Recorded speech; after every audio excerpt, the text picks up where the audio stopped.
નમસ્કાર, આપ જોઈ રહ્યા છો સ્પાર્ક ટુડે ન્યૂઝ. વાઘોડિયા નગર તેમજ તાલુકાના વિકાસ અંગે વડોદરા જિલ્લા પંચાયત પૂર્વ કારોબારી ચેરમેન નિલેશ પુરાણી દ્વારા લાગતી વળગતી કચેરીઓ તેમજ લાગતા તંત્રને લેખિતમાં રજૂઆત કરવામાં આવી. વડોદરા વુડાની હદ સુધી આઇકોન રોડ બનાવતી હોય ત્યારે વાઘોડિયા નગર સુધી આઇકોનિક રોડ બને.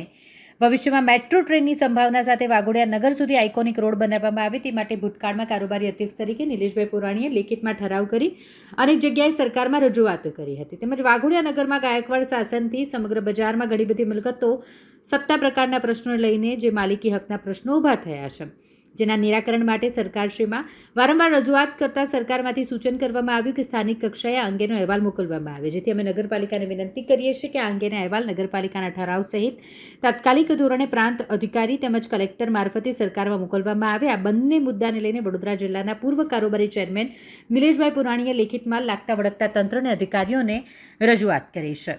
આજના પેપરમાં સમાચાર વાંચીને અતિ આનંદ થયો, એટલે આપના મીડિયાના માધ્યમથી હું અમારી સરકારના સમગ્ર તંત્રને, અમારી સરકારને રજૂઆત, જે આજથી 2.5 વર્ષ પહેલાં કારોબારી સમિતિમાં પણ હું ઠરાવ કર્યો હતો કે વડોદરાથી વાઘોડિયા તરફ રોડ 6 લેન બને. એ રોડ વુડા જે રેડિયલ એટલે કે આઇકોનિક રોડ જે બનાવી રહી છે એ મારા પેપરના અહેવાલ પ્રમાણે એની હદ સુધી છે. પરંતુ આપના માધ્યમથી અમારી સરકારને અને અધિકારીઓને જણાવવા માગું છું કે એવો જ રોડ છેક મારા વાઘોડિયા નગર સુધી બનાવવામાં આવે તો વાઘોડિયા તાલુકો એ વિકસિત ભારત સાથે તાલ મેળવી અને મારું વાઘોડિયા અગ્રગામે રહે. ભવિષ્યમાં જ્યારે મેટ્રો બને તો એની સંભાવના સાથેનો રોડ બને.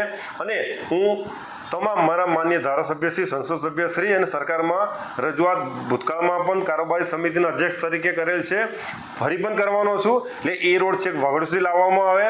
મારી નગરપાલિકાને પણ આગ્રહભરી વિનંતી કરીશ, લેટર મોકલ્યો છે આજે કે ઠરાવ કરી અને વુડાને તેમજ સરકારને જણાવવામાં આવે કે વાઘોડિયા નગર સુધી રેડિયલ રોડ જે બનવાનો છે વુડાની હદમાં એ બને, એવો અમારી આગ્રહભરી વિનંતી છે.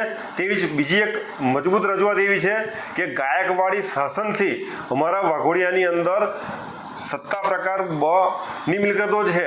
હવે આ પ્રશ્ન એટલો પેચીદો છે કે લગભગ 1000 ઉપરાંત મિલકતો છે. આપ જોઈ શકો છો કે આ ઝેરોક્સો જે છે એ માન્ય નગરપાલિકાને અમે એથી વિશેષ એસડીએમને, કલેક્ટરશ્રીને, સરકારને ભૂતકાળમાં આપેલી છે.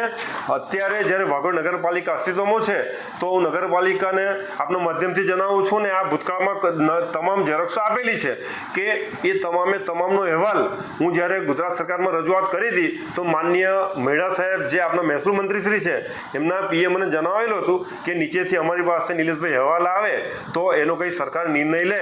તો આપના માધ્યમથી હું તમામ અધિકારીશ્રીને પણ જણાવવા માગું છું અને અમારી સરકારને પણ જણાવવા માગું છું કે આ ઝેરોક્સો મારા વાઘોડિયાની અંદર જેટલી સત્તા પ્રકાર બીની એટલે કે ગાયકવાડી શાસનથી લોકોએ દસ્તાવેજથી માલિક છે અથવા તો વારસાગત માલિક છે, એ તમામ મિલકતોની સ્થળ સ્થિતિ અને હક ચોકસીનો અહેવાલ મારી નગરપાલિકા ઠરાવ સહ એસડીએમ શ્રી અને કલેક્ટરશ્રીને આપીને જ્યારે ગુજરાત સરકારમાં મોકલશે તો ચોક્કસપણે અમારી સરકાર જ્યારે ગામડામાં સ્વામિત્વ કાર્ડ આપેલા હોય તો મારું નગર પણ સુખી કરશે અને આનો તાકીદે નિકાલ આવશે એવી આશા સાથે જય જય ગરી ગુજરાત, ભારત માતા કી જય, વંદે માતરમ.